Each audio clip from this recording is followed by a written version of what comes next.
Uma boa noite ou boa tarde aqui agora, entre 6 e 7, eu nunca sei se é boa tarde ou boa noite, para você que está aqui para ouvir mais um episódio do podcast Dev Pro. E hoje você vai entender o que um dev iniciante deve saber. Estamos aqui com um convidado especial, mas que eu vou deixar para o meu colega aqui, meu amigo Moacir fazer as apresentações, porque eles se conhecem muito. Também conheço o nosso convidado, mas os dois se conhecem mais ainda, porque já trabalham juntos há um bom tempo. Boa noite, Moa. Boa noite. Aqui para mim é boa noite, porque já escureceu. Apesar de ser 6 horas da tarde, a gente já escureceu. Então é boa noite para vocês que estão aqui conosco.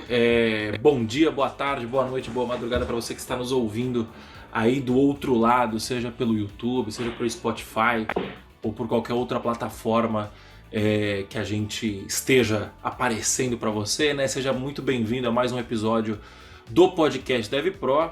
E hoje estamos com um convidado especial e o tema também é bem legal, né?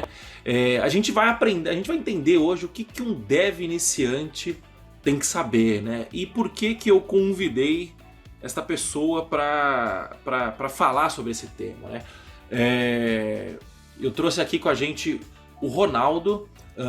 O Ronaldo, ele é líder de desenvolvimento na Codevance, né? Para quem não sabe, Codevance é a fábrica de software que eu fundei aí há alguns 4, 5 anos, imagino eu. O Ronaldo é sócio hoje na Codevance. Ele é programador há mais de 8 anos. Ele é formado pelo IFSP, pela mesma faculdade que eu me formei. Eu achei outra pessoa aí no mercado que se formou. E ainda o cara vai trabalhar comigo, hein? Olha a coincidência. Só que eu acho que foram unidades diferentes, né? A gente vai ver isso depois. E, cara, ele é um puta programador, Python, já trabalhou com PHP, arranha o JavaScript aí, é um full stack. É um ótimo programador, é um puta de um profissional que eu tenho a honra de trabalhar aí. E como o Renzo já disse, né? É meu amigo pessoal, é amigo pessoal do Renzo. Então, Ronaldo, seja muito bem-vindo, cara. Em primeiro lugar aí, boa noite aí, boa tarde, bom dia, sei lá que horário que a pessoa vai estar ouvindo aí, gente. Muito obrigado também pelo convite e, nossa, dando currículo dá até um negocinho, assim, né? Quanto tempo já passou, né? Quanta coisa já aconteceu. Obrigado aí, gente. Vamos falar aí. Vamos conversar aí. Obrigado mais uma vez. A idade chega para todos, meu querido. Mas, aliás, uma excelente experiência. O tempo passa bastante. E quando a gente olha essa experiência aí, né, Ronaldão? A gente olha a experiência e tem várias coisas dentro da nossa trajetória que a gente fez e a gente fala, cara, acho que essa aqui não precisava ter feito não, né? Isso aqui acho que foi um caminho que eu não deveria ter percorrido.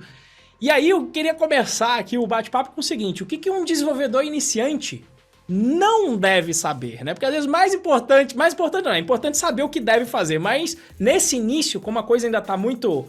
Pra galera que tá buscando aí primeira vaga, a galera de início, tem um mar de possibilidades do que se estudar. E às vezes nesse mar de possibilidades a turma cai em algumas furadas. Você teria alguma aí, de repente, do que a pessoa não precisaria saber de largada pra pessoa conquistar a primeira vaga aí, o dev iniciante? Nossa, quanto tempo a gente tem? Acho que, cara, é complicado, né? Porque... Complicado assim... Acho que é muito pessoal de cada um, né? O que eu não, no meu caso, eu acho que o que eu não precisava saber é começar a treta aqui, né? Acho que eu não precisava ter ido para a faculdade para ser um dev iniciante. Acho que aquele modelo mental, né? Você precisa estudar, fazer um curso, se tarimbar, né? Um certificado. Acho que foi uma das coisas ali, eu poderia ter entrado no mercado muito mais cedo, né, e começado a ter experiências, né, pequenas, pelo menos do ciclo completo, né, da entrega de um software, porque na faculdade você aprende muita coisa, eu não estou tirando valor aqui do conhecimento acadêmico, muito pelo contrário.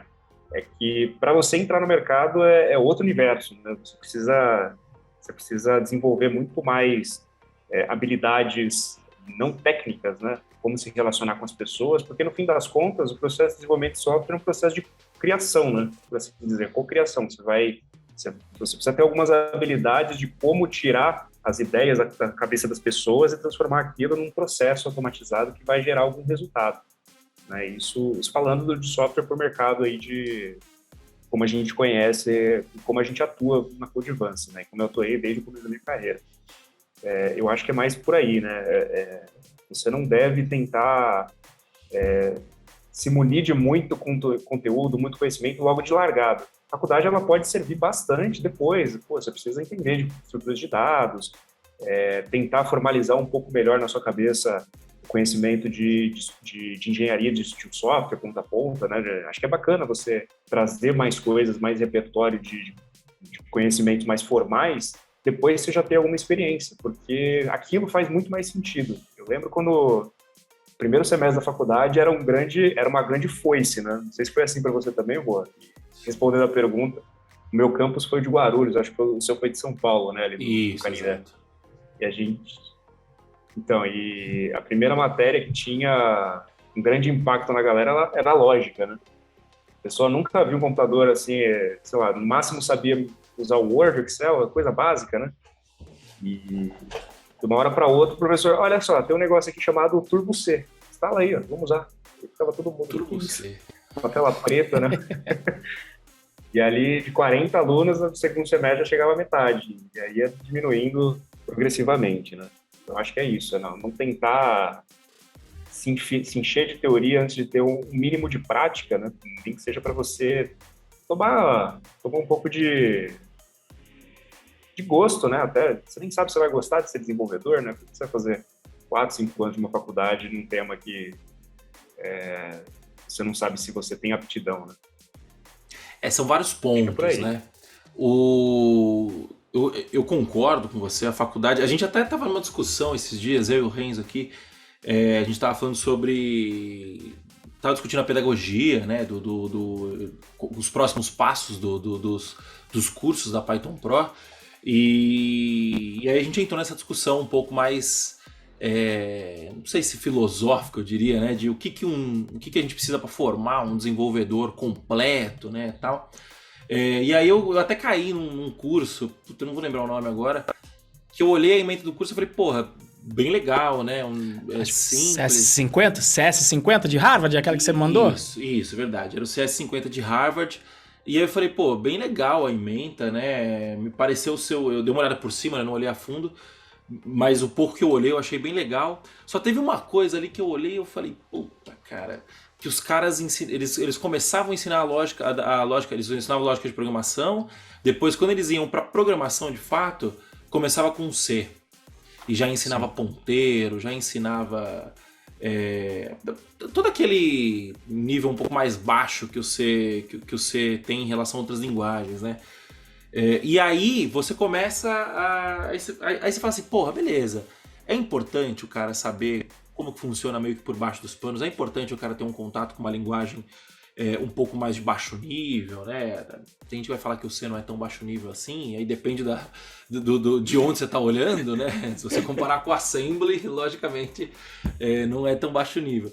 Mas eu concordo que é bom em determinado momento o cara ter essa noção mais técnica, mais de como funciona a parada, né?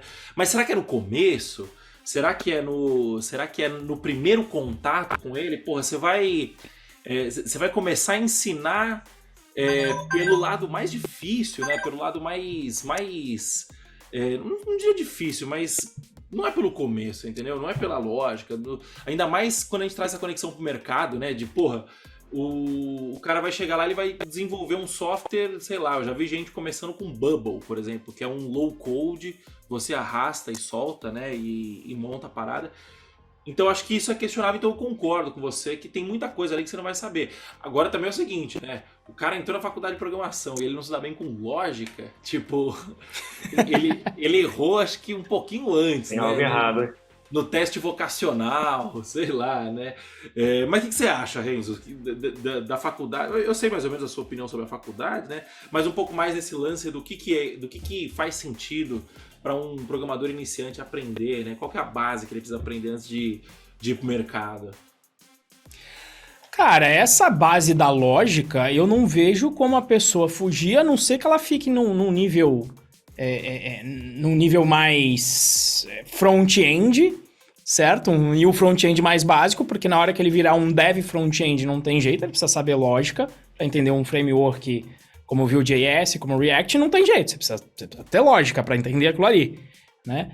E o mínimo ali de ciência de dados, ainda que o forte seja matemático, um mínimo de lógica você tem que ter. Então eu acho que a lógica ela é necessária. Realmente, se o cara não gostou ali de... Eu brinco o seguinte, eu gostei por conta das fórmulas de Excel. Se o cara não gostou das fórmulas de Excel, que já envolve ali uma certa lógica, já tem ali um if, né? Pelo menos um ifzinho com aqueles 2 pontos. Se você viu aquilo e não gostou, a chance de você não gostar de programar é grande, né?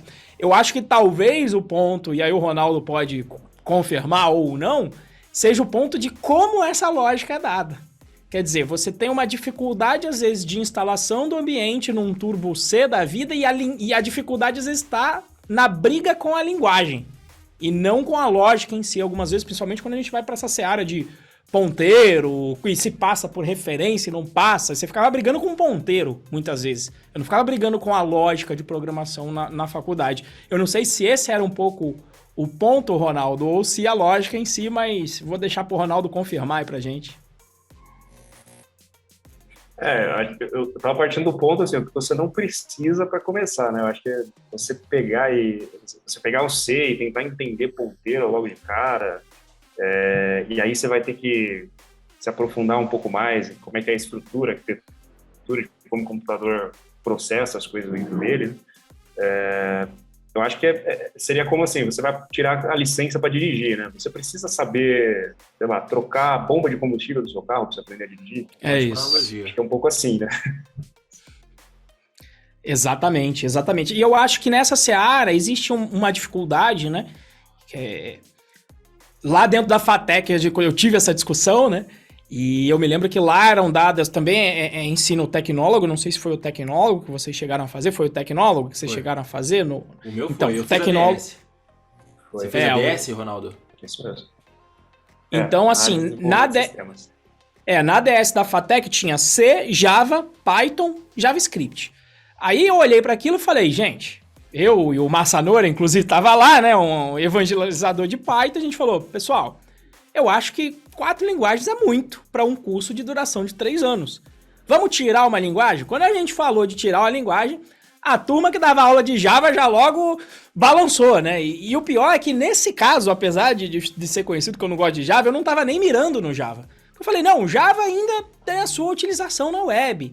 E para um aluno que está saindo aqui de ADS. Mas a maioria dos nossos alunos que saem de ADS, do curso de ADS de uma FATEC, a maioria vai trabalhar com programação web. E aí, cara, sem programação web, não rola. A não ser que você vá no nível do Nginx para fazer um módulo Nginx. Mas quando você chegar nesse nível, você já tá muito à frente normalmente da sua carreira para fazer esse tipo de programação. Então, na hora que eu falei, pô, vamos ver se... Né, o pessoal de Java se estremeceu, a gente acalmou os anos e falou, não, é só porque eu acho que o C não faz tanto sentido para a trajetória comum de 99,9% dos alunos. E aí, se eles precisarem desse conhecimento de mais baixo nível, eles aprendem depois. Quando a gente falou isso, teve gente que falou, não, mas peraí, como é que vai ensinar lógica? Como é que vai ensinar programa? Como é que vai ensinar estrutura de dados? E aí eu parei na hora, porque justamente na academia que eu esperava que falava, gente, você pega um livro de estrutura de dados ou de lógica, ele não fala sobre nenhuma linguagem. Ele tá falando sobre lógica e sobre estrutura de dados, não é definido. E você consegue ensinar essas duas matérias com absolutamente qualquer linguagem de programação, qualquer uma. Então, é tão arraigado isso no mundo acadêmico do ser ensinado em C que a galera acha que é impossível ensinar estrutura. Não, mas aí vai estar tudo pronto no Python. Essa foi a desculpa da galera. Vai estar tudo pronto no Python. Eu falei, gente, mas tem biblioteca ótimo, que resolve vários, né? É lógico. Existem bibliotecas em C que também resolvem os problemas aqui que você fala, cara, você não pode, se você está estudando o algoritmo de ordenação, você não pode usar o algoritmo de ordenação, daí você coloca as restrições para o aluno aprender o conceito que você quer. Então, essa é a minha visão da lógica, sabe? No ensino, e aí você tem também a questão humana, né? O cara tá lá com os slides dele pronto desde 1979, Né? Tem gente que eu cheguei a ter aula com as transparências. Eu não sei se alguém ainda sabe o que é isso hoje em dia. Transparências. Nossa. Porra, o cara tá lá com as transparências que ele demorou um tempão fazendo aqueles desenhos com caneta. Aquilo já tá lá até meio queimado dos 15 Tinha que fazer o anos que ele contrário, não tinha uma parada assim? Que tinha alguns projetores, você tinha que fazer o contrário pra ele Isso! certo. Então, exato, tinha que colocar de cabeça pra baixo. Assim, o cara vai parar pra ter um trabalhão, pra preparar uma aula, sendo que normalmente ele não é avaliado na carreira dele pela aula que ele dá, e sim pelo conteúdo, pelos papers que ele produz.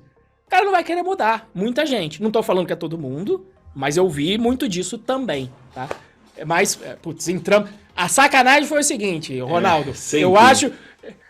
sempre entra, e dessa vez essa pergunta eu não tava esperando que a gente embrenhasse por esse lado, mas o Moacir deve ter te preparado aqui antes. Não é possível, Moacir? Você sempre prepara a turma aqui antes de começar. Eu não brifo ninguém. Inclusive, eu nem mando a pauta pra galera. Chega aqui e... Justamente por isso, para não enviar. Assim, obviamente, né, que o meio que a gente não vive no meio de acadêmicos, professores, mestres, doutores. A gente vive no meio de gente que pensa relativamente parecido com a gente, né? Ainda mais o Ronaldo, que trabalha comigo há 4 anos, 3 anos já, pô. E os grupos que a gente se conhece, né? A gente se conheceu no grupo do Henrique Bastos, né? Como de The Django, que pensa relativamente parecido com a gente também, entendeu? Então, acaba sendo... A gente acaba sofrendo um viés aí de uma... A nossa população, ela é viciada, né? Não sei se é viciada o termo, mas quando a gente tá falando de pesquisa... Enviesada, viés, enviesada. Não é uma população heterogênea, é uma população homogênea, né, no nosso caso. Cara, mas é difícil. Só para explicar, eu já sentia isso antes, né? Durante a faculdade, eu acho que dá um sentimento assim que, tô perdendo tempo, acho que eu tô pulando etapas, né? Parece que... Eu acho que isso é meio que... É até um senso comum, acho que das pessoas que já estão estudando, assim, não é porque a gente tem birrinha com a faculdade, né? A gente passou por isso, a gente viu o tempo certo. Eu aprendi muita coisa importante que eu uso até hoje, mas eu acho que a gente parece que ele não tem... Tipo o PMBOK. A gente tem uma dificuldade de ver tipo o PMBOK, cara, pelo amor de Deus. Que coisa assustadora, assim. Se para você gerir um projeto, você precisa engolir um livro daquele...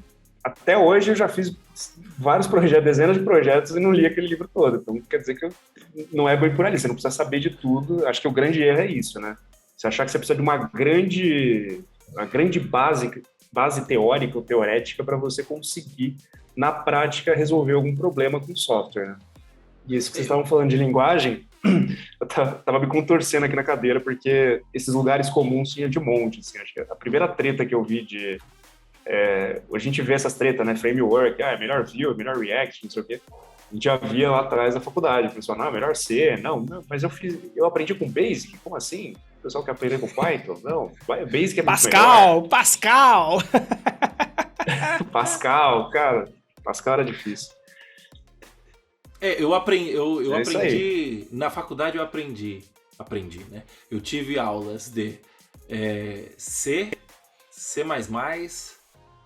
C Sharp, Java, PHP. Que maravilha. Que mais? Poliglota? Saiu poliglota. Eu acho que a gente teve Python. Não, mentira, não teve. Eu fui aprender Python depois na Bireme com o Luciano Ramalho. Cara, 5 de cabeça, assim, eu tenho certeza que teve mais, né? Fora comunicação e expressão, aula de inglês. Empreendedorismo.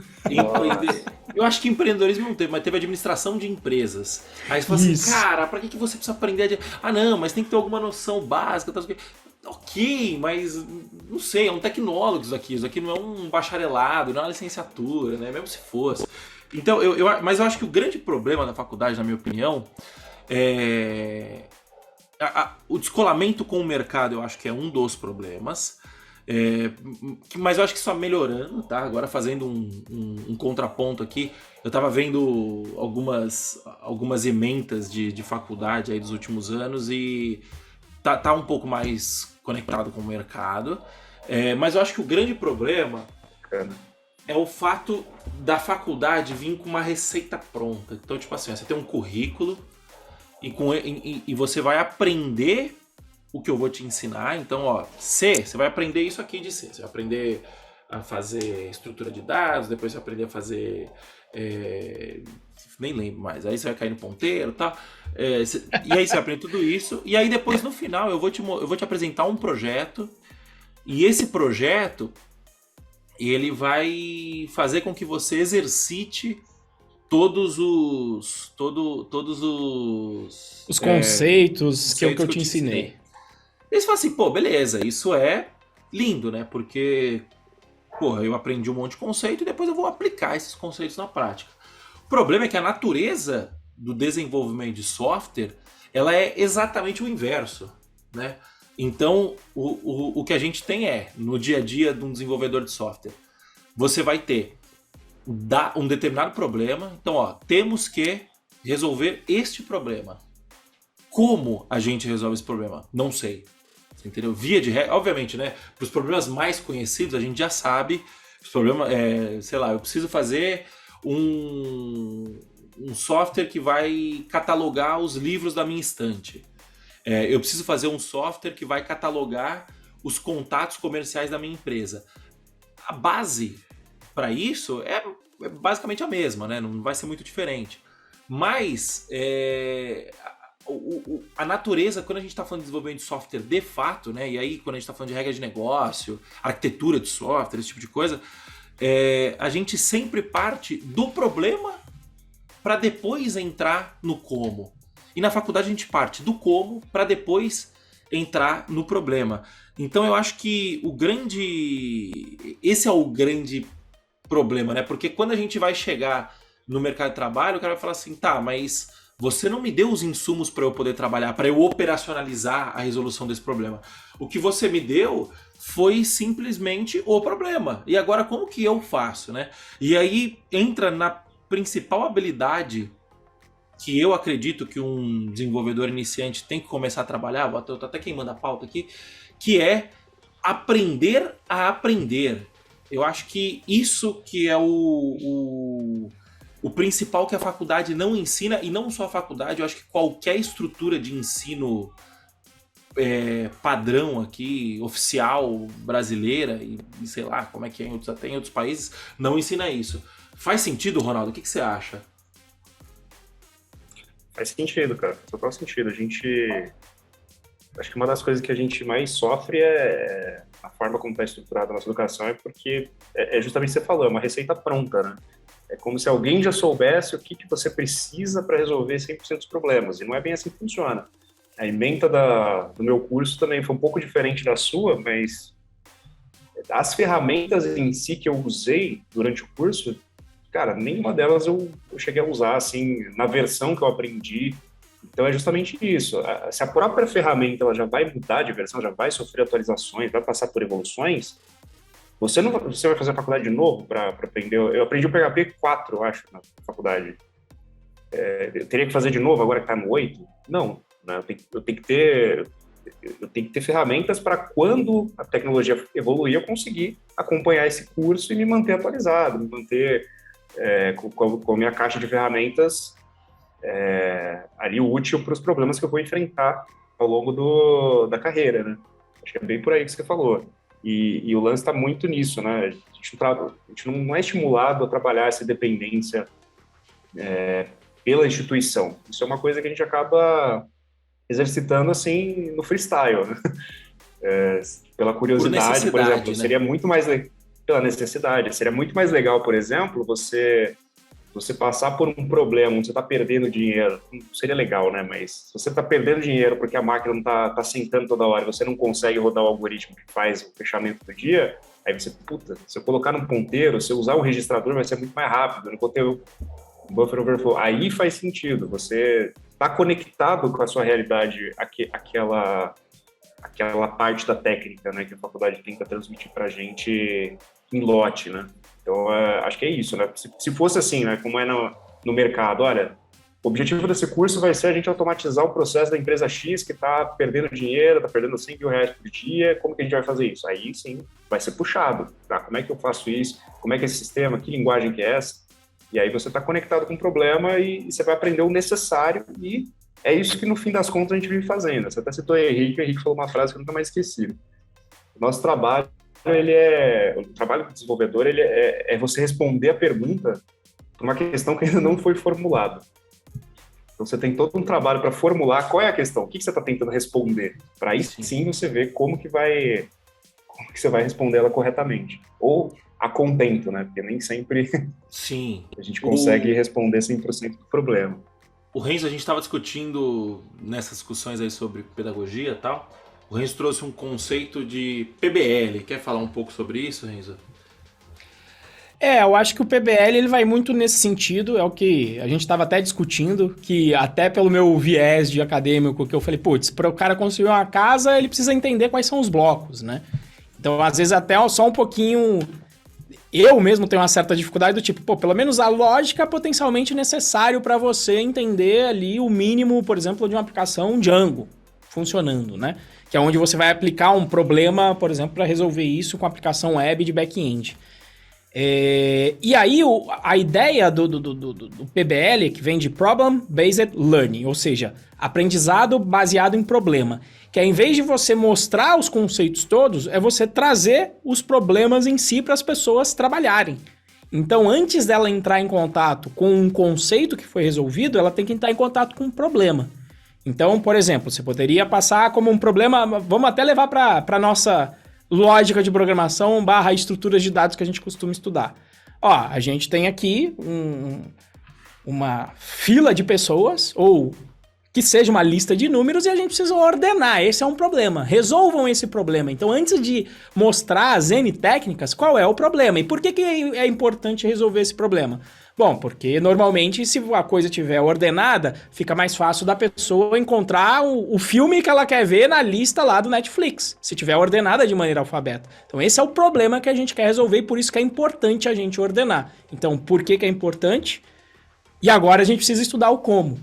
Então, muitas vezes deixar as pessoas baterem cabeça com isso é bem bacana. E é bacana até do ponto de vista de professor. Por acaso, eu acabei de sair de uma aula que estava dando para uma galera, e uma aula de banco de dados, que o professor falou, olha, modelem um sistema de viagens, que tem ônibus, que tem passagens, etc. E isso para alunos que acabaram de ver ali, tem 2 dias de aulas de Excel no máximo. Tem tabelas, tem um conceito só de tabela, foi ensinado só o basicão. Existe uma tabela no banco de dados, mostrei para eles o que é, ID, só uns pequenos blocos, e agora falou, modelem aí. E aí é curioso vendo as pessoas modelarem, e aí você começar a aplicar, olha, essa solução que você deu é uma solução, mas ela pode ter esse problema. Vamos começar a estudar, e aí sim, depois disso, você partir para uma normalização de banco de dados, formas normais, né? Então, mais ou menos por aí essa é a ideia. Primeiro apresentar o problema. É aí que vem o PBL, e que é uma das coisas que a gente vai basear bastante na reforma aí de cursos que a gente está fazendo aqui internamente dentro da Python Pro. E até citando... Desculpa, você tinha mais algum ponto?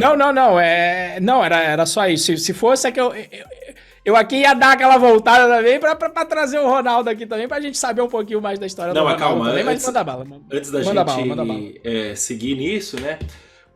Até trazendo um lance sobre viés e comportamento humano, né? Comportamento cognitivo. Quando você chega numa pessoa e fala, fulano, faz isso. Então tem até um estudo legal, não vou lembrar agora qual que era o estudo, se vocês quiserem me mandam lá no Instagram depois que eu falo com mais detalhes, mas tem um estudo legal que tipo, o cara pegava, né, ele queria testar o quanto que você justificar você dá uma justificativa para uma ação, você aumentaria o seu poder de convencimento, né? Então o cara pegava, tinha uma fila de uma Xerox, né? Esse estudo deve ser antigo, né? Os caras estavam na fila da Xerox. Aí o cara chegava e falava assim, por favor, eu posso passar na sua frente? E aí, tipo, ele fazia isso, sei lá, com 10 pessoas e... Não vou lembrar os números agora. e 2 pessoas falavam assim, pode. Fazer isso 10 vezes e das 10, 2 pessoas falavam pode. Aí depois ele pegava e falava assim, dá licença, eu posso passar na sua frente porque eu estou com pressa? Não, minto. Eu posso passar na sua frente porque eu preciso tirar uma cópia desse documento? Aí subia de 2 para 4. Só porque o cara falou o que ele precisava fazer. Ele explicou. E aí depois ele virava e falava assim, dá licença, eu posso passar na sua frente porque eu estou com pressa?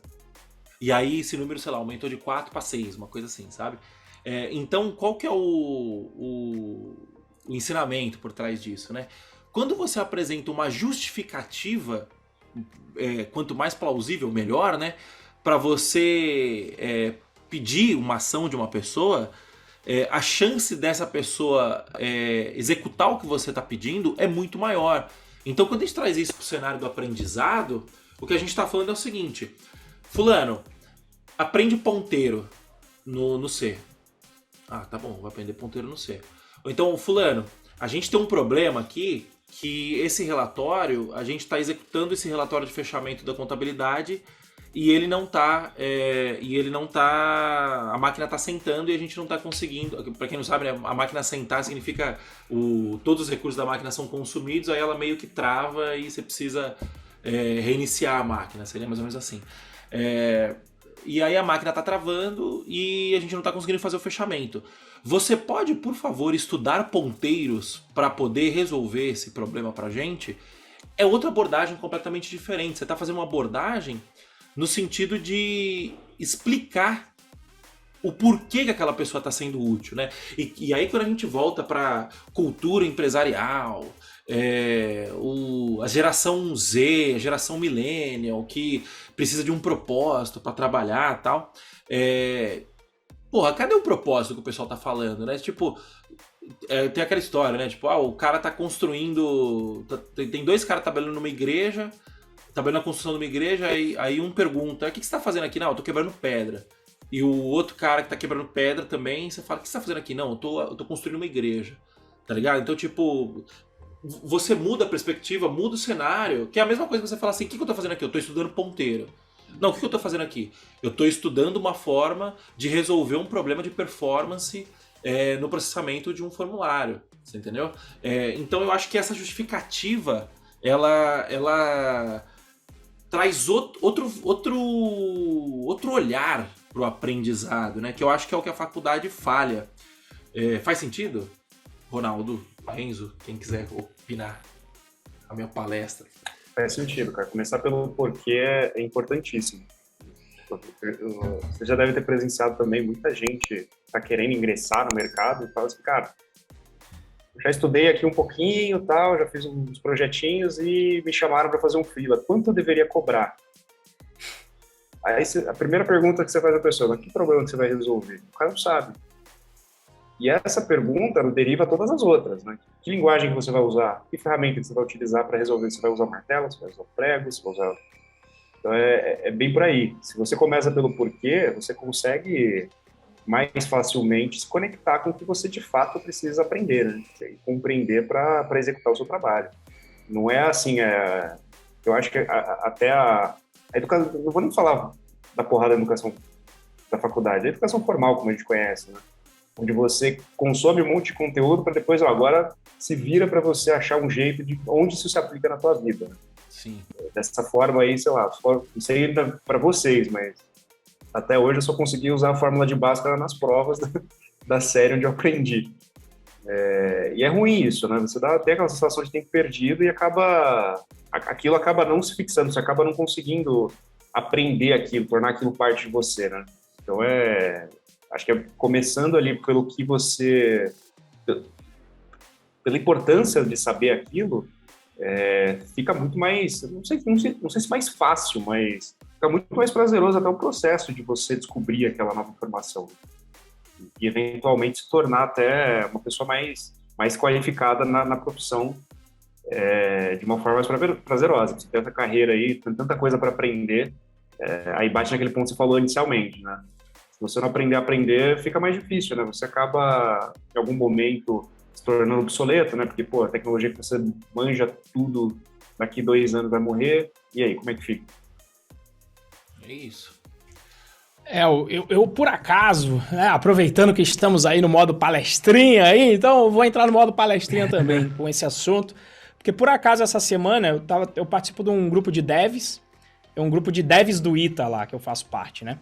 E aí um cara veio perguntar como é que aplicava o cálculo de juros compostos no mês. Né? Como é que ele ia fazer a conta de juros compostos, o que era a praxe do mercado, porque ele está precisando modelar isso para colocar dentro do sistema dele. E aí foi interessante quando você vê quando um profissional de ensino está imbuído justamente dessa problemática e olhar para o mundo real, né? E fizeram essa pergunta para um cara conhecido, pelo menos no Rio de Janeiro, não sei se é conhecido de vocês, que é o professor Morgado. Inclusive era famosa, se eu não me engano, as apostilas e livros do professor Morgado de matemática, né? E aí alguém ele estava dando alguma palestra e alguém lá falou, professor, o que você acha de ensino de juros simples no ensino formal, sendo que nunca se usa isso na realidade, né? Sempre é juros compostos. E aí, quem tiver curiosidade pode procurar esse vídeo no YouTube, é sensacional, é curtinho, ele tem 7 minutos, mas eu vou fazer o resumaço e o spoiler. Que ele fala, olha... Primeiro, para você entender como é que funciona na vida real, você tem que entender a regra de ouro. Aí eu falei, puta, esse é o professor que eu queria ter tido, meu amigo. Regra de ouro, ele falou. Qual é a regra de ouro? Regra de ouro é que quem tem o ouro faz a regra. Esse é o primeiro ponto. Então, as explicações, então, das contas feitas no mundo financeiro, pense sempre em quem tem o dinheiro e como que essa pessoa vai ganhar mais. Então, por que os juros são calculados do ponto de vista de juros compostos? Porque juro composto vai na exponencial e você ganha muito mais com isso. Que isso? Apesar de eu ter visto a explicação, até faria sentido. Porque se fosse no juros simples, você ia falar, opa, me dá o dinheiro de volta. Me dá meus 110. Agora eu não vou te emprestar mais 100. Agora eu vou te emprestar 110 de volta, que é a lógica do composto. Não, agora você vai me pagar 121. 121, me devolve 121, eu vou te emprestar 121 de novo. Seria até essa lógica de acordo com a realidade. Mas aí o ponto legal é que ele fala, mas calma, ele falou calma, porque juros simples é utilizado na realidade. Para quê? Para calcular a taxa pró-rata do mensal. E aí qual que é a razão? Porque na taxa pró-rata do mensal, se você calcular com juros simples, o rendimento é maior para quem emprestou o dinheiro. Então, por isso, e além da simplicidade do cálculo pró-rata também, pro afegão médio aí não conseguindo... A gente não aprende direito também em juros compostos. Mas ele deu essa explicação que eu falei, ó, o cara tá fazendo storytelling, tá explicando o porquê das coisas, né? E trazer essa realidade para mim é sensacional e essa aula tava aí na minha cabeça. Só mais um ponto sobre isso. Cara, a gente não tem obrigação de seguir a pauta aqui, porque o papo tá legal. Segue o barco. Eu tava vendo Transcendemos a pauta. Exato. Isso que é podcast bom, sabe? A pauta é legal, mas sem pauta é mais legal ainda. Eu tava vendo um vídeo do Iberê, do Manual do Mundo. Manual do Mundo? Isso. Que ele tá fazendo um vídeo sobre computadores e ele tá explicando lá desde o começo de como que funciona. E ele fala que para você... Aí ele começa explicando o relé, e aí para explicar o relé, ele explica a lógica booleana, e aí da lógica booleana ele começa a partir pro binário, e vai aumentando, e assim, de uma forma bem didática, bem simples, né? E eu olhei e falei assim, cara, eu nunca tinha olhado por esse... Tipo assim, eu trabalho com programação, e eu nunca tinha parado para pensar, eu nunca tinha parado para pesquisar, como a eletricidade se transforma em dígitos, né? De forma bem grosseira.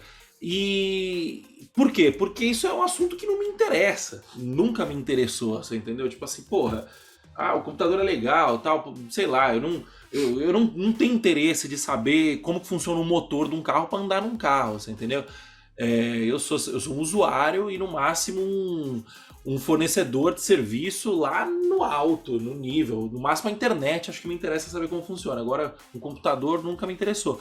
Até o momento em que eu vejo o vídeo do Iberê e ele mostrando com puta storytelling, de tipo assim, falando de quem foi o inventor, de como, de porquê, mostrando, né? Ele pega uma placa, ele monta uns circuitos, inclusive, né? Então, ele coloca 4 chavezinhas e as lâmpadas, né, do meio do caminho. Então, tipo, ele põe uma chave para uma lâmpada, depois ele começa a cruzar e começa a fazer eliminatórias, né? Então, ele usa, acho que um exemplo de um bolo, de ingredientes, né? Então, tipo assim, eu tenho ovo e tenho farinha. Então, eu consigo fazer bolo e omelete. Se eu desligo a farinha, eu só consigo fazer omelete. E ele vai mostrando como que isso funciona no circuito. Porra, maravilhoso. Por quê? Porque, beleza, acho que não faz sentido ensinar isso na faculdade no começo também, né? Isso não é mandatório para você aprender a programar, mas o storytelling que ele vai mostrando do porquê e de como as coisas vão funcionando vai encaixando na cabeça, né? Então, esse é outro vídeo que eu recomendo fortemente aí para vocês verem, acho que se chama Super Computadores, Série Computadores. Tá saindo agora há pouco, a gente tá gravando aqui no dia 26 de abril, tá saindo... Caramba, legal. O último episódio, acho que o segundo episódio saiu ontem, uma coisa assim. Bom, vamos voltar um pouquinho pra pauta aqui, vai, pra gente... Braldo, cara, conta um pouquinho pra gente da sua trajetória como programador e principalmente... Quais foram os problemas não técnicos que você encontrou nessa trajetória e que você sentiu falta de não ter aprendido isso na faculdade? Cara, vamos lá. Bom, eu sempre fui aquela criança curiosa de tudo que você ligava na tomada, né? Videogame, televisão, essas coisas. Eu não tinha aquele interesse hard user de querer desmontar e ver como é que era dentro, mas assim, de usar. Eu achava muito, muito interessante você pulsar tudo aquilo lá, todas as funcionalidades. Acho que a primeira grande dificuldade que eu tive no começo foi de não ter computador, né? O primeiro computador eu tive com uns 10 anos de idade. Meu tio tinha me dado um daqueles antigões, bem estilo... O que o pessoal fala da tela de fósforo verde, né? Eu fiquei pouco tempo com ele, tudo em inglês, não conseguia mexer, né? Acho que o inglês também... 286 ou MSX da vida? Eu acho que era não era MSX, acho que era 286. Porque o 486 já dava para instalar o Windows, né? Então era DOS ainda o negócio. Foi na transição ali, é verdade. Não, e ainda assim eu achava... muito legal, você passava a faculdade inteira funcionando aquele negócio, sem saber metade do que eu estava fazendo, era tudo em inglês e tal, e enfim, tava lá, achei uns joguinhos, enfim. Comecei a fazer curso de informática, depois na 7ª série, né, minha mãe colocou numa escola de informática, mas não era nada relacionado à programação ainda. Eu comecei a ter interesse por programação quando a minha mãe voltou para a faculdade, depois de muito tempo, 20 anos sem estudar, de acabar de sair aquele programa do governo, concedia bolsas em particular, como é que é o nome? FIES? ProUni. FIES? ProUni. ProUni. Isso. E aí imagina, minha mãe com 40 anos, voltando para a faculdade, e ela escolheu uma faculdade muito simples, muito fácil, assim, um curso muito bacana, assim, Ciências da Computação, coisa leve, assim. E ela mal, assim, usava o Windows, mal sabia utilizar o Windows e o Word. Eu falei, não, cara, tem que ajudar, né? Eu gosto disso aqui e tal, ela tá com dificuldade. E aí eu comecei a ver as apostilas dela. Aí tinha Pascal, C, essas coisas, cálculo de conversão, né, de número binário. Nossa, que negócio doido, né? Eu achava que programar era outra coisa, né? E comecei a tomar gosto, comecei a achar interessante aquilo, comecei a estudar as apostilas dela. E aí tinha o Cefet, né? O IFE antigamente chamava Cefet, né? Era uma escola técnica famosa que tinha no Brasil inteiro, né? Mas eu conheci o Cefet, eu achava que só tinha em São Paulo. E aí comecei a estudar lá no IFSP, acabei ficando já para o curso superior. Só que lá eu já estava sentindo assim, cara, esse negócio de programar é muito difícil. Eu acho que o cara que ganha dinheiro é o cara que faz análise, porque na cabeça de quem está num curso assim de programação, você vê que tem tanta teoria que você fala assim, meu, o cara que faz lá, o desenho, o sistema, ele vai ser o pica da galáxia. E os professores encorajavam isso, falavam, não, porque tem um analista e já começava aquela divisão, né, de linha de montagem. Aí beleza, aí terminei o curso e fiquei meio assim, eu já tinha passado num concurso público, né, Bruno? Não sei se eu cheguei a comentar com vocês, já fui funcionário público da Prefeitura de São Paulo, trabalhei 4 anos no posto de saúde, em serviços administrativos, e aí foi engraçado, né, porque na época da faculdade eu aprendia todos os negócios de processo e tal, e comecei a tentar implantar isso na máquina pública, né? Loucura, né? E aí até consegui, assim, eu otimizei bastante coisa lá, mas tem um limite, né? Tem um teto para isso. E aí esse meu mesmo tio que tinha me dado o computador quando eu era criança, ele ia assumir como CEO numa startup de leilões eletrônicos. E aí ele me deu a oportunidade de começar. Comecei já como sobrinho, né? Comecei direito. Se falar que começou PHP, sobrinho com PHP, aí ó, eu ia falar isso, foi com PHP. Foi o maior estereótipo aí da programação. E, cara, foi uma viagem, assim, porque aí eu vi a diferença, né? Porque na faculdade você tem, por assim dizer, né? Você tem todo o tempo do mundo para você aprender de tudo, né? Você está numa empresa, você não tem todo o tempo do mundo para aprender tudo. Você tem que resolver um problema, depois outro problema, e você tem restrições, né? Você tem restrições de dinheiro, de tempo. A empresa não tem dinheiro infinito, né? E um problema que você arrasta por muito tempo, você pode matar. A empresa é como se fosse um organismo vivo, o software, ele acaba sendo ali o balão de oxigênio dela, por assim dizer. E aí eu comecei a aprender o que de fato eu não aprendi. E eu vi a dificuldade que era de você pegar aquilo. Não, vou chegar na empresa, né? Vou começar a mostrar trabalho, vou começar a desenhar programa, entidade de relacionamento, todos os OMLs aqui que não tem, né? Como assim? Não foi documentado esse software? E aí eu vi, cara, não é tão fácil assim e não serve para nada isso. Vou desenhar isso, vou fazer o que com isso? Vai ajudar, no que isso vai ajudar o sistema a performar melhor, né? A trazer o melhor resultado para a empresa. E aí você vai aprendendo muita coisa, assim, comecei a frequentar eventos de comunidade também, os meetups, né? E comecei a ver que tinha mais gente que fazia isso. Falei, nossa, eu não sou o único programador, né? Na minha faculdade, você tem, sei lá, 40 colegas, 20 se formam, você fala, nossa, deve ter 3, 4 programadores no mundo, né? E aí você vê que teve um monte de gente que sabia até mais do que eu, que nunca fez faculdade. O cara fez o ensino médio, começou a fuçar lá e fazer coisas independentes. Aí você conheci o open source também, falei, cara, tem um mundo aqui que eu não conhecia, que é muito maior do que eu pensava. E aí que vem essa experiência que começa a dar esses insights, né, do que você deveria focar no começo. Se pudesse voltar lá do início, eu acho que a primeira coisa seria virar o sobrinho do meu tio antes. Tio, você precisa de fazer uma coisa que está acontecendo e tentar já me inserir o quanto antes, né? E errar o quanto antes, né? Porque eu acho que eu tenho muito conteúdo que eu fui atrás que foi puramente por curiosidade acadêmica, né? Não foi, de fato, útil até o momento, né? Pode ser que daqui a um tempo surge um desafio aí que, pelo menos tem uma noção básica de uma matéria que a gente teve, não sei se você teve, uma pesquisa operacional. Estava até conversando hoje com os rapazes que fizeram o TCC comigo do curso.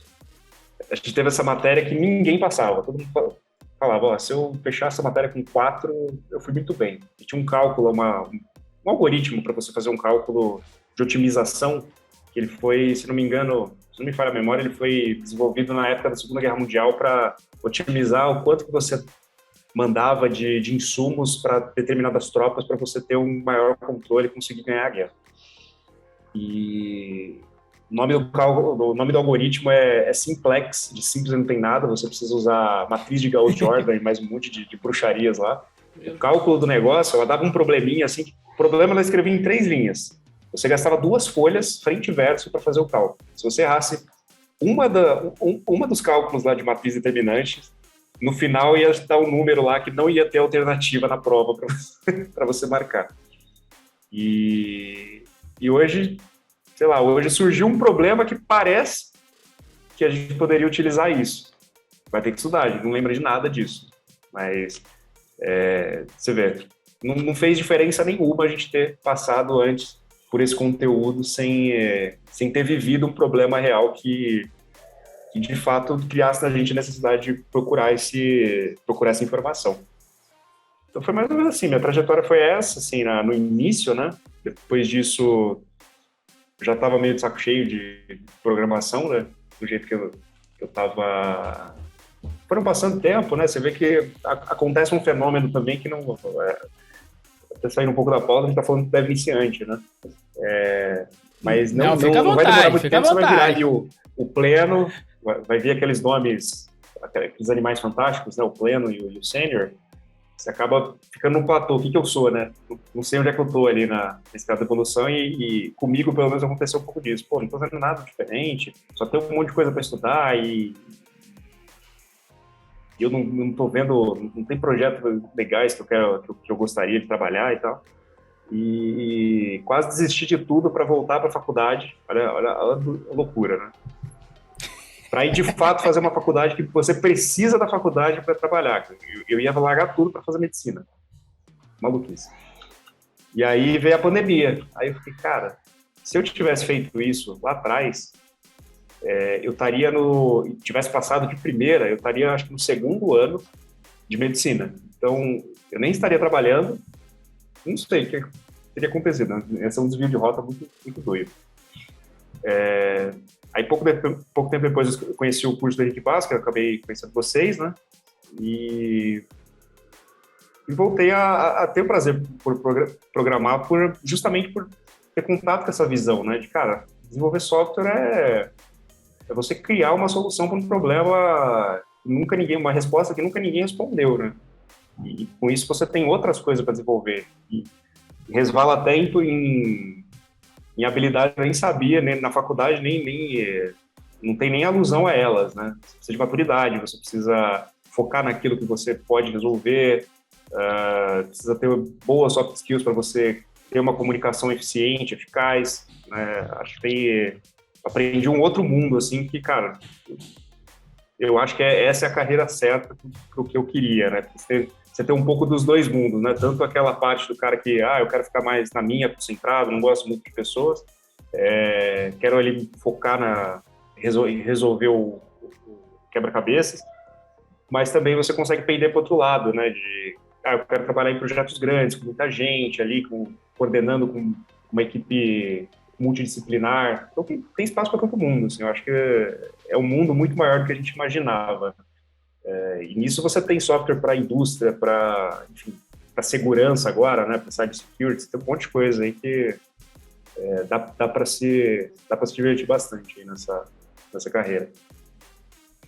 Isso responde. Eu vou devagando, você vai lembrando das coisas, vai devagando pra caramba. Não, mas era justamente isso que a gente queria. Você comentou um ponto importante, que é o fato de perder o tesão na programação, né? Você passou por isso, eu passei por isso, o Renzo passou por isso também, não passou? Passei.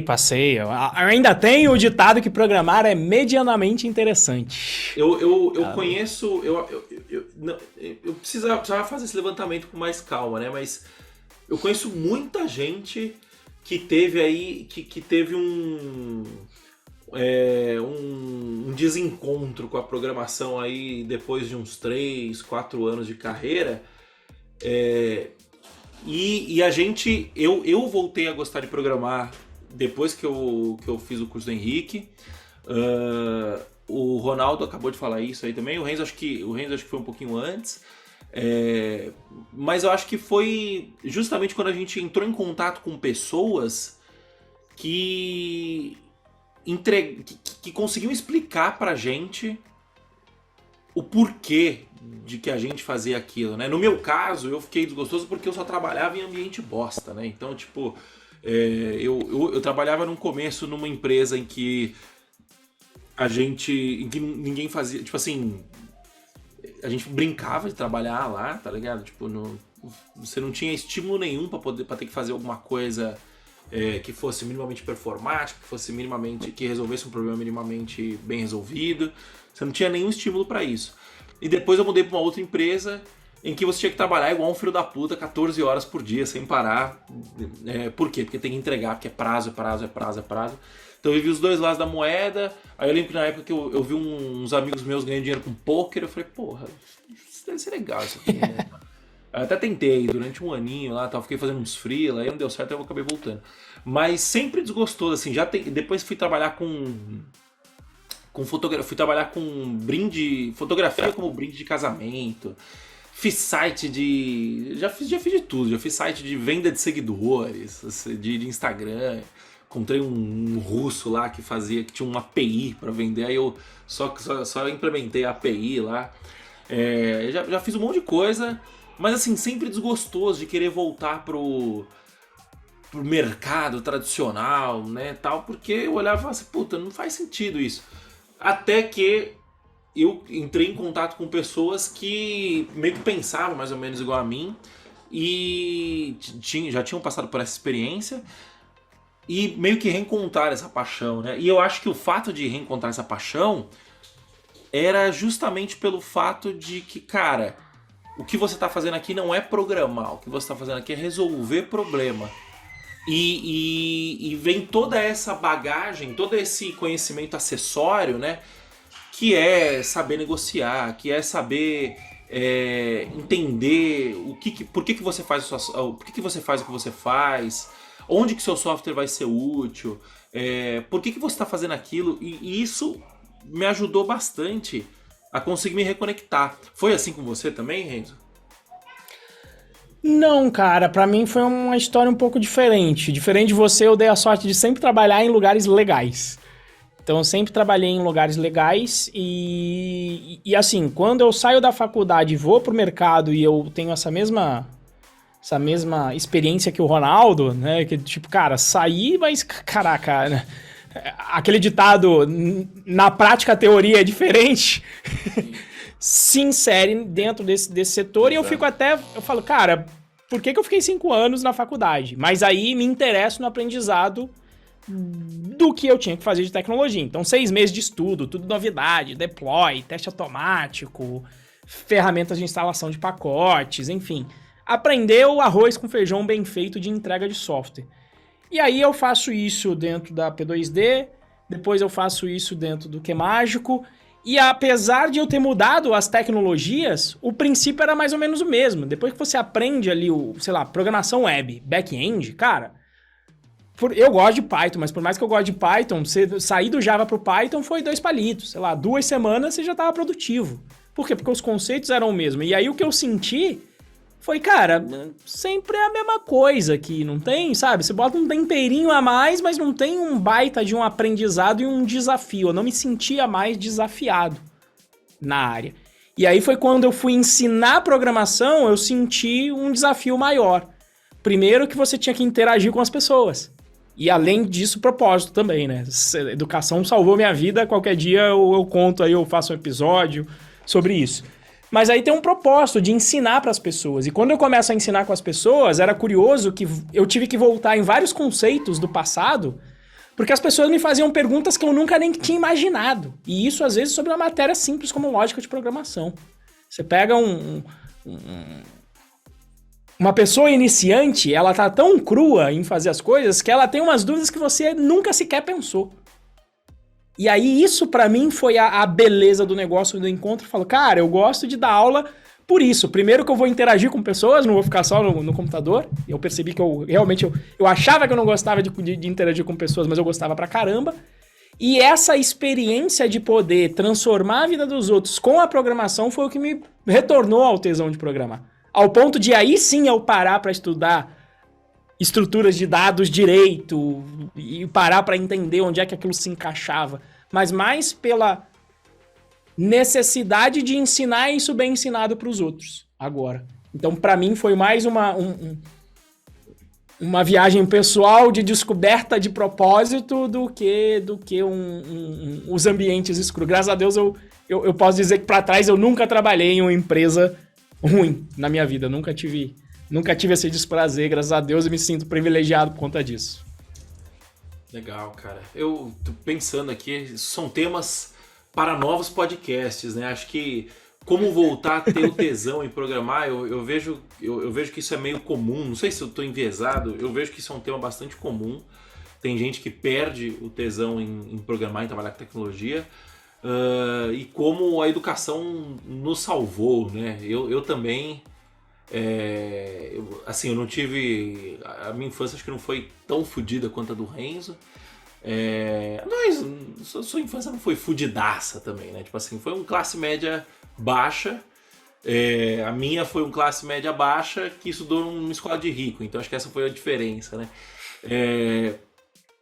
E a educação me salvou também, cara. Me salvou assim, tipo, eu vejo bastante gente assim que esteve comigo, que começou em situações análogas à minha e, cara, sim, é surreal, tá? Tem até uma história, eu fui ver um lance aqui pessoal essa semana passada, e encontrei um cara que cresceu comigo na minha infância. E o cara tava lá num emprego assim bem mal remunerado, enquanto eu tô bem hoje, sabe? Então, tipo assim, isso falando só de grana, né? E tem todos os outros aspectos que a grana traz pra você, né? Que a convivência com outro tipo de gente, né? Então, assim, ajudou bastante. Acho que são bons temas. A educação te salvou também, Ronaldo? Pra gente já pegar o caminho da roça aqui? Sem dúvida, cara. E eu acho que não aquela visão clássica de educação, né? De como acúmulo de papeizinhos, né? De pular uma pra você colar na parede, mas aquela vontade de sempre se educar, né, de se melhorar e se envolver com as pessoas que fazem o que você faz, né, fazem o que você quer fazer, o que você quer aprender. O meio também é muito importante, né. Eu lembro, assim, quando eu conheci vocês, quando eu conheci o Henrique, eu pensava de uma forma totalmente diferente, de ter coisas que eu não conseguia compreender, de não ter repertório para aquilo, né? Por exemplo, você falou, né, de um salário mal remunerado. Eu não sabia o que era um salário mal remunerado, o que era um mau salário. Sabia fazer o Ronaldo era mal remunerado e não sabia. Exatamente. Esse tipo de coisa. Tem aquilo que você sabe que não sabe e o que você não sabe que não sabe. Então, acho que a educação me salvou nesse sentido. Porque, olhando para trás também, eu tive uma infância relativamente difícil, foi não tão difícil quanto as pessoas que cresceram comigo, né? As pessoas com que eu cresci, pouquíssimas eu sei onde estão hoje, mas eu acho que no fim das contas a educação ela é a chave para você viver a vida que você vai descobrir que você quer viver, por exemplo, né? Eu acho que se eu perguntasse para você de pequeno, você saberia que você queria ser programador ou professor ou ensinar as pessoas? Acho que não. Você foi... Não sei, aí você me corrige. Não. Tô especulando aqui, mas... Sim. Eu acho que é o que te proporciona essa experiência de você viver e, na vivência, você descobrindo o que você quer fazer, quem você quer ser. Eu acho que essa é o que eu mais gosto disso, né? E se eu quero conhecer gente, eu vou pela educação. Um curso bacana, que eu vejo gente... Esse curso tem bastante gente foda, vou fazer amigos aqui. Né? Porque é gente que vai me ajudar também a me motivar a buscar sempre mais, a melhorar isso aqui, a aprender esse tema. E não vai ser aquele negócio que você vai chegar na roda de amigos só você sabe falar daquilo, né? Você fica meio esquisito também. Nesse ponto, você tira o peixe fora da água. Isso aí, cara. Pessoal. Show de bola. Ronaldo, pra gente finalizar aqui, cara, o que você recomenda pro cara que tá iniciando estudar, cara? Assim, de bate pronto, tipo 80-20 da parada. O que você acha que o cara tem que focar? Ele tem que focar? Cara, foca em conhecer quem já tá fazendo o que você quer fazer e prática. Prática para você, a partir daí, né, você ir puxando o que você precisa aprender, de conteúdo. Assim, o Renzo tem uma ótima visão disso. Eu já fiz alguns cursos do Renzo e dá para ver que essa é a pegada, né? A partir da prática você vê o que você precisa, o que vai te agregar de fato, né? Não só ficar mastigando o livro, comprando um monte de curso aleatório, vendo um monte de vídeo aleatório na internet, porque isso vai criar, sinceramente, a gente que já fez faculdade, não sei se vocês já sentiram isso, mas a sensação que eu tenho é que eu saí coberto da faculdade uma colcha de retalho que eu não sei onde emendar as coisas, né? Eu não sei como combinar conhecimento para de fato resolver alguma coisa, criar algum software de valor. Acho que a ideia é essa, tentar viver o ciclo, né? Ter uma experiência o mais cedo possível. Então, se envolver com gente que já faz isso é uma boa estratégia, né? Eu, se eu tivesse lá nos meus 16, 17 anos, que eu já estava começando a me interessar por isso, entrei no curso técnico, eu sei lá, eu teria ido em qualquer lugar, falar, cara, eu trabalho para você de graça, o que você precisa de sistema, o que você está passando de problema, aí você computador, alguma coisa assim, que eu poderia ajudar para tentar criar esse músculo, né? E daí, sim, aí você vai sentir falta, se eu soubesse tal coisa, acho que seria mais fácil, aí você já vai estar conectado, né? Você já vai estar sensibilizado pelo problema para você conseguir estudar com foco naquilo. É isso. Isso aí, e coincidências ou não, teremos novidades aí na Python Pro relacionado ao que o Ronaldo falou aí, mas não vou dar mais spoilers, né, Renzo? Não, aguardem que novidades surgirão aí. É isso aí. E não foi combinado de novo isso. Show de bola, então. Bom, pessoal, nem sabia de nada. O papo hoje foi muito bom, cara. Eu gostei desse formato aí mais solto, freestyle. Eu acho que a gente conseguiu conectar bem os pontos, né? O fato da gente se conhecer há bastante tempo também ajuda o papo a fluir, né? Mas acho que foi bem legal, cara. Ronaldo, muito obrigado pela sua presença, cara. Se o pessoal quiser te achar, como que faz aí pra te encontrar, pra bater um papo com você? Beleza, obrigado aí também, gente, pelo convite. Muito bom papo mesmo. Bem descontraído, bem bacana. Se o pessoal quiser me achar, eu tô tentando deixar isso mais fácil para as pessoas, porque cada rede eu tava com um nome diferente. Eu fui perceber isso o ano passado. Então eu coloquei quase tudo, GitHub, LinkedIn e Instagram, Ronaldo Oliveira DevBR, tudo junto. Ficou meio grande, mas acho que dá para digitar fácil ali, dá para achar em todo lugar. Também tem um site que eu fiz, onde eu coloquei os links para as redes todas, para ficar mais fácil ainda, que é ronaldo-oliveira.dev.br. ronaldo-oliveira.dev.br. Show de bola. Então tá bom, muito obrigado pela sua presença, cara. Se você que tá aí do outro lado estiver nos ouvindo através do Spotify, por favor, nos siga e liga o sininho aí para receber as notificações, né? Se você estiver nos assistindo pelo YouTube, também se inscreve no canal e liga o sininho para receber as notificações. E entra no nosso canal do Telegram para saber mais novidades, né? Para entrar no nosso canal do Telegram é bit.ly/canal DevPro. bit.ly/canal DevPro. Muito obrigado pela sua presença. Até semana que vem. Valeu, falou, tchau, tchau.